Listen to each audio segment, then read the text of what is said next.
नमस्कार दोस्तों, स्वागत है आपका गिरी फेम एजुकेशन में एक बार फिर से। चलिए तो आज बिना टाइम गवाए हम लोग अपना लेसन स्टार्ट करते हैं, जहाँ पे हम लोग की पिछले सारे एग्जामिनेशन मतलब 2019-20 में जो भी एग्जामिनेशन हुए उसमें करंट अफेयर्स और स्टैटिक जो भी पूछे गए हैं वो सारे सवाल आपको यहाँ देखने को मिलेंगे।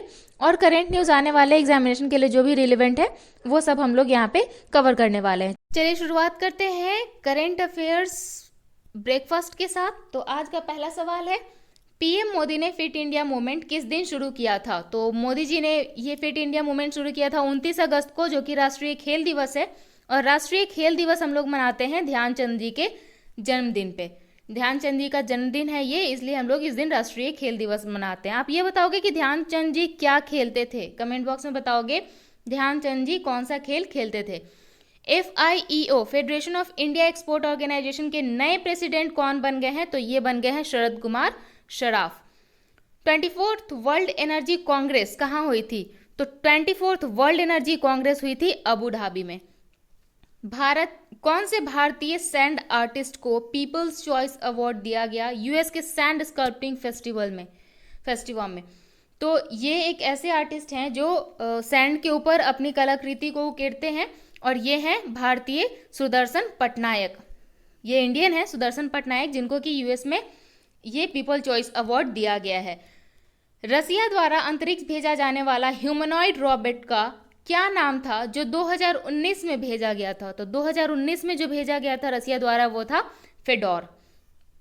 भारतीय एयरफोर्स ने कौन से फाइटर एयरक्राफ्ट को 27 दिसंबर 2019 में रिटायर कर दिया? मतलब अब इसका यूज नहीं होने वाला है। ये था MiG-27। मिराज 2000 जिसे वज्र एयरक्राफ्ट के नाम से भी जाना जाता है, इसे कौन सी कंपनी ने बनाया था? इसे बनाई थी दसॉल्ट ने। दसॉल्ट एक फ्रांस की कंपनी है। और इस क्वेश्चन में एक और क्वेश्चन छुपा है, आपसे सवाल ये भी पूछा जा सकता है कि वज्र एयरक्राफ्ट को और किस नाम से जानते हैं? तो ये मिराज 2000 के नाम से भी हम लोग इसे जानते हैं। सुरेना 4 ह्यूमनॉइड रोबोट बनाने का क्या उद्देश्य था? तो ये सुरेना जो है ये एक ईरान का ऐसा रोबोट है जो कि 100 भाषाएं बोल सकता है।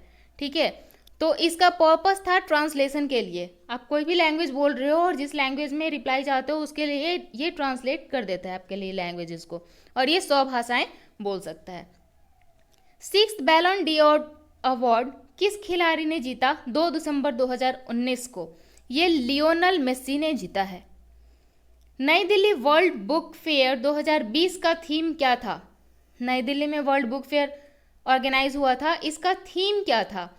तो अभी आप देख रहे होंगे कि बहुत सारे ऐसे एग्जामिनेशन है जहाँ पे आपको कोई भी डे पूछा जाता है कि ये डे कब मनाया गया, उसके साथ साथ उसकी थीम क्या थी, ये बहुत इंपॉर्टेंट है। तो थीम था गांधी लेखकों के लेखक। वर्ल्ड टूरिज्म डे जो यूएनडब्ल्यूटीओ का पूरा नाम है united nation world tourism organization. World tourism day जो यूएनडब्ल्यूटीओ के द्वारा मनाया जाता है, उसके लिए 2019 में मेजबान देश कौन था? तो ये था भारत। यूएनडब्ल्यूटीओ का हेडक्वार्टर है मैड्रिड में, और मैड्रिड जो है स्पेन की राजधानी है। तो आप अक्सर मुझे सुनते हो कि मैं इंट्रोडक्शन में बताती हूँ कि आपके साथ मैं यहाँ पे करंट और स्टैटिक न्यूज़ शेयर करूँगी। तो ये रहा करंट न्यूज़, लेकिन यूएनडब्ल्यूटीओ का हेडक्वार्टर कहाँ है? मैड्रिड। ये स्टैटिक है, ये चेंज नहीं हो रहा। और मैड्रिड जो है स्पेन की राजधानी है, ये भी स्टैटिक है, ये भी चेंज नहीं हो रहा। डिफरेंस क्या होता है स्टैटिक और करंट में? करंट मतलब जो अभी अभी आया, स्टैटिक जो कि चेंज नहीं होने वाला। ठीक है ना? तो इसलिए मैं कहती हूँ कि यहाँ पे आपको करंट न्यूज़ स्टैटिक न्यूज़ के साथ मिलता है। किस देश की सरकार ने फास्ट ट्रैक वीज़ा स्कीम शुरू की है जो साइंटिस्ट एंड रिसर्चर्स के लिए है? तो फास्ट ट्रैक वीज़ा स्कीम क्या है? ये बहुत ज़्यादा तामझाम नहीं होता है, यहाँ पे फटाफट आपको वीज़ा मिल जाती है। साइंटिस्ट और रिसर्च को ये मिलता है। ये यूके ने की है, ब्रिटेन ने शुरू की है ये। भारत का सबसे पुराना पैरामिलिट्री फोर्स कौन सा है? तो सबसे पुराना पैरामिलिट्री फोर्स है इंडिया का असम राइफल्स। यूएन रिपोर्ट के अनुसार दुनिया में किस देश के पास सबसे ज्यादा जीवित भाषाएं हैं? सबसे ज्यादा जो जीवित भाषाएं हैं वो है पपुआ न्यू गिनी में। शांति स्वरूप भटनागर प्राइज किस क्षेत्र में दिया जाता है? शांति स्वरूप भटनागर प्राइज जो है वो साइंस एंड टेक्नोलॉजी में रिसर्च के लिए दिया जाता है। ऑस्ट्रेलिया क्रिकेट टीम ने अपना कौन सा आईसीसी महिला T20 वर्ल्ड कप का खिताब जीता है? तो ऑस्ट्रेलिया क्रिकेट टीम ने जीता है 5वां आईसीसी महिला T20 वर्ल्ड कप। महिला T20 वर्ल्ड कप की मेजबानी 2022 में कौन सा देश करेगा? तो 2022 में करेगा दक्षिण अफ्रीका। आप बताओगे कि इसके पहले कौन मेजबान देश रहा महिला T20 वर्ल्ड कप का? कमेंट बॉक्स में आप बताओगे। केंद्र सरकार ने किस वर्ष से सैनिटरी नैपकिन डिस्पोजल बैग अनिवार्य करने की घोषणा की है? तो ये सैनिटरी नैपकिन डिस्पोजल बैग जो है जनवरी 2021 से करने की घोषणा की है। ये कंपलसरी हो जाएगा और ये घोषणा करी है पर्यावरण मंत्री प्रकाश जावड़ेकर ने। किस राज्य ने हाल ही में विदेशियों को प्रोटेक्टेड एरिया परमिट जारी करना बंद कर दिया है? तो ये राज्य है अरुणाचल प्रदेश और ये कोविड-19 की वजह से इन्होंने परमिट को अभी प्रोटेक्ट कर दिया है। वो वहाँ पे विदेशियों को जाना अभी बंद किया हुआ है। मतलब अपने यहाँ ये टूरिस्ट बैन है क्योंकि यहाँ पे संक्रमण से बचने के लिए ये किया गया है। केंद्रीय सरकार ने किस राज्य के वाधवन में देश के 13वें प्रमुख बंदरगाह की स्थापना को मंजूरी दी है? तो ये मंजूरी मिली है महाराष्ट्र को। इंटरनेशनल क्रिकेट काउंसिल ने महिला क्रिकेट के प्रचार के लिए कौन सा अभियान शुरू किया? तो इंटरनेशनल क्रिकेट काउंसिल ने महिला क्रिकेट के प्रचार के लिए शुरू किया है 100% क्रिकेट। चुनाव में भ्रष्ट प्रथाओं को रोकने के उद्देश्य से एक मोबाइल ऐप निगाह लॉन्च किया गया है और ये कौन सा राज्य लॉन्च किया है? ये किया है आंध्र प्रदेश ने। हंसराज भारद्वाज कौन थे जिनका निधन हाल ही में हुआ है? हंसराज भारद्वाज जो हैं वो केंद्रीय कानून मंत्री थे, राज्यसभा के सदस्य भी रहे थे और कर्नाटक के राज्यपाल भी रह चुके थे। पोषण अभियान कार्यक्रम में भाग लेने वालों की संख्या में सबसे ऊपर कौन सा राज्य रहा? तो पोषण अभियान में भाग लेने वाले जितने भी थे उसमें सबसे ऊपर रहा तमिलनाडु। किस राज्य ने राम वन गमन पथ परियोजना के निर्माण के लिए ट्रस्ट बनाने को मंजूरी दे दी है? राम वन गमन पथ ये परियोजना का निर्माण होगा मध्य प्रदेश चित्रकूट के कंटक तक। चित्रकूट से कंटक तक, ये है चित्रकूट से कंटक तक। हिमा दास को उप पुलिस अधीक्षक नियुक्त करने वाला राज्य? हिमा दास को उप पुलिस अधीक्षक के रूप में नियुक्त करने के लिए असम ने कहा है। और हिमा दास कौन से खेल से संबंधित है ये आप कमेंट बॉक्स में बताओगे। इन्हें ढींग एक्सप्रेस के नाम से भी जाना जाता है। महिलाओं की श्रेणी में hockey India player of the year से किसे सम्मानित किया गया? Hockey India player of the year Rani Rampal बनी है। दुनिया का कौन सा शहर हिंदी को तीसरी भाषा के रूप में अपनी अदालतों में शामिल करेगा? अपने अदालत में ये कौन सा शहर है? दुनिया का कौन सा शहर है जो अपने अदालत में हिंदी को शामिल करेगा? वो है अबू धाबी। मिल्कमैन पुस्तक के लेखक अन्ना बर्न्स कौन सा पुरस्कार मिला? तो अन्ना बर्न्स को पुरस्कार मिला है मैन बुकर प्राइज।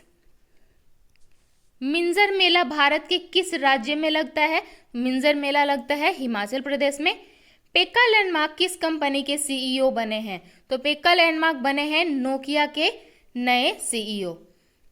दशहरा के समय चरबा नामक प्रसिद्ध फोक डांस किस राज्य में किया जाता है? तो दशहरा के समय जो चरबा डांस होता है ये होता है हिमाचल प्रदेश में। आपसे सवाल ये भी पूछा जा सकता है कि चरबा नामक प्रसिद्ध डांस जो हिमाचल प्रदेश में होता है वो किस टाइप का डांस है? तो ये एक फोक डांस है। वर्ल्ड हिंदू इकोनॉमिक फोरम के संस्थापक स्वामी विज्ञान आनंद है। विवेकानंद मत समझिएगा, इकोनॉमिक फोरम के हैं स्वामी विज्ञान आनंद। पेंसिल पोर्टल का संबंध किस चीज से है? पेंसिल पोर्टल का संबंध है चाइल्ड लेबर को रोकने से। मतलब बाल मजदूरी बहुत ज़्यादा हो रही है, उसको रोकने के लिए एक पेंसिल पोर्टल लॉन्च किया गया है। पहला दक्षिण एशियाई तेल पाइपलाइन कॉरिडोर, दक्षिण एशिया का पहला तेल पाइपलाइन कॉरिडोर कौन सा है? तो ये है मोतिहारी से अमलेखगंज तक। सवा सेर गेहूं पुस्तक के लेखक कौन है? ये है मुंशी प्रेमचंद। तो ये स्टैटिक जीके है, ठीक है। संकर छेद किस फसल की प्रकार है? तो ये संकर छेद जो है वो कपास की प्रकार है। भारत के किस राज्य में बंदर पूंछ नामक पहाड़ है? तो बंदर पूंछ नामक पहाड़ जो है वो उत्तराखंड में है। ऐसा माना जाता है कि हनुमान जी के बंदर के पूंछ के निशान है उस पहाड़ पे, इस वजह से उस पहाड़ का नाम बंदर पूंछ पड़ा है। चीफ ऑफ डिफेंस स्टाफ की रिटायरमेंट की उम्र क्या होगी? तो चीफ ऑफ डिफेंस स्टाफ की रिटायरमेंट की उम्र होगी 65 वर्ष। इसके साथ आप ये बताइए कि कौन सी सरकार ने अपने यहाँ स्टाफ के रिटायरमेंट की एज को 60 साल से घटा के 58 साल कर दी है, और साथ ही साथ वो कौन से राज्य की सरकार है जिन्होंने कहा है कि एक बार स्टाफ अगर रिटायर हो गए तो दोबारा उन्हें नियुक्त नहीं किया जाएगा, ताकि इससे उनका एम्प्लॉयमेंट नया बनता रहे और बेरोजगारी की समस्या से उन्हें निपटने का मौका मिल जाए। तो ये सवाल का जवाब आप कमेंट बॉक्स में बताएंगे। बिमस्टेक के पहला कॉन्क्लेव ऑफ पोर्टल किस पोर्ट पर हुआ? तो ये हुआ विशाखापट्टनम में। 8 डिग्री चैनल कौन से दो देशों को अलग करता है? दो स्थान को अलग करता है। तो ये लक्षद्वीप और मालदीव को अलग करता है। लक्षद्वीप आपका भारत में है। Thumba equatorial rocket launching station, Thumba equatorial rocket launching station किस राज्य में है? ये है आपका केरल में। आई होप कि आपके लिए ये लेसन रिलेवेंट रहा होगा। आपकी पढ़ाई भी अच्छी चल रही होगी। पूरे क्वारंटाइन आप बस मस्ती नहीं कर रहे हैं, आप पढ़ाई भी कर रहे हैं। और अगर आपको ये लेसन सही लगा हो, अच्छा लगा हो, आपके लिए रिलेवेंट रहा हो, तो प्लीज़ एक लाइक कर दीजिए और अपने फ्रेंड सर्किल में इसे शेयर कर दीजिए। चलिए दोस्तों, मिलते हैं अगले लेसन में। Thank you, have a nice day.